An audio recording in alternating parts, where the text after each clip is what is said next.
talk to you about a subject that's near and dear to my heart. It's about pets. I don't know how many of you have pets. Does anyone here have a pet? Also, we can just see. Okay, well, this is going to be germane to those who have pets and also to those who don't, because I'm going to try and convey to you why you should have a pet.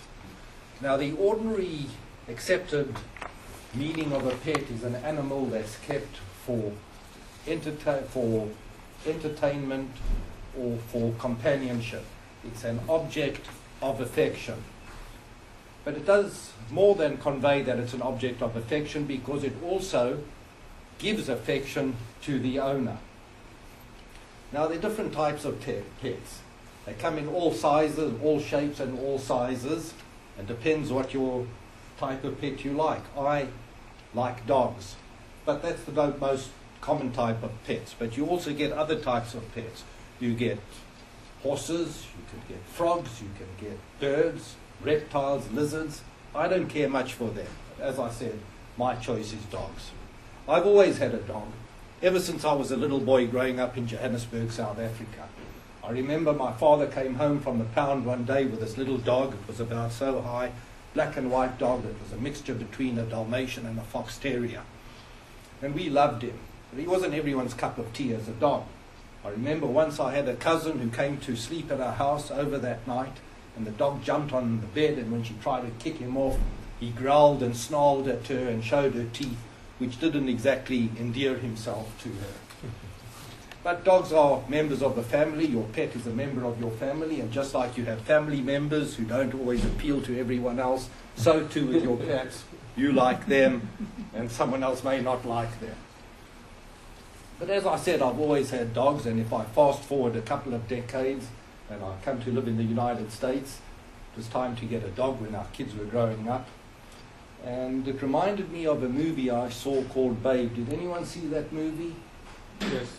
Babe was a movie about a dog that brings up a pig. And the dog's name was Fly. And Fly was an Australian shepherd. And the pig's name, the pig's name was, I've just forgotten the name of the pig. In any event, the Fly did such a good job in bringing up the pig that I thought that's the type of dog that I'd like to have, an Australian shepherd.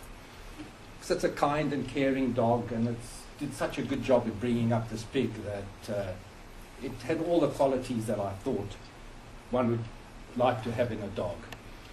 So I found a breeder in Ojai and went out to see the breeder and looked at this litter of little playful pups, and was quite impressed by how friendly they all appeared, and we chose the one, and this is a red merle. Now, an Australian dog, you may be interested to know, has nothing to do with Australia at all. It's actually a breed that comes from Minnesota, and it doesn't have a dog, which is quite unusual for a dog, and that's a good thing, because a dog can't get caught in anything, and also it doesn't wouldn't knock anything over.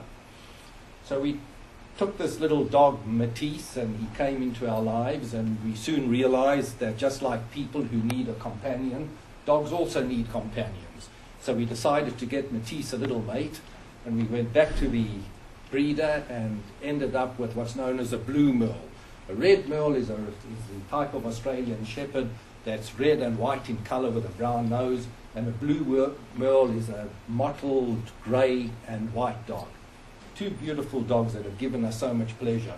But we live on our house borders Amundsen Ranch. And our Amundsen Ranch is in the Santa Monica Mountains, and we get a lot of wildlife in our house. We've had hawks that have flown into the windows. We've had bobcats and coyotes, and more dangerous are rattlesnakes.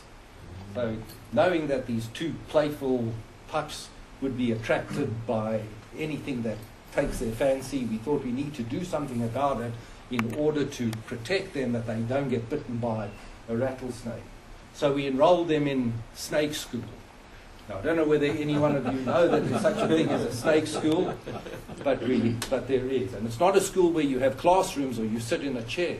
It's something quite different. It's held in the hills of Malibu on a flat field, and the owner or the person who runs it has his own unique way of making sure that the dogs learn about rattlesnakes. So the first thing they did was they attach an electric collar to the dog's neck, and then they let the dogs out on this field where there are buckets strategically placed with rattlesnakes under it that have been defanged.